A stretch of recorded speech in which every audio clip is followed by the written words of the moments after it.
Hey guys, it's Mark. So, I want to talk about camp etiquette. So I'm here at Packer at the winter freezer camp, and it is freezing. And this weekend, just noticed the camping etiquette doesn't really exist anymore. So for years, we were taught that you respect someone's campsite, you don't walk through the middle of the campsite. If you do, say, excuse me, is it okay? Or you walk around the outside of the campsite. But this week, this campsite, I've just noticed that a load of people just walk through. They're not really bothered anymore. They don't politely say, they don't politely ask anyone. They just kind of walk through the campsite. So my question is, do you teach your scouts camping etiquette? So if you do need to get through, as I say, you say hello. It's a bit like if you think you wouldn't leave your front door open and you just wouldn't walk through someone's house, would you, without knocking on the door?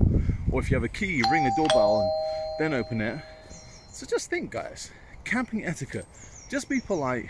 And also for safety wise, if you've got some people walking through your campsite, you don't know who they are. And also, just be polite. Say hello to the fellow scout leaders and the fellow campers. So, thank you very much. Rant over. I'm gonna go back camping.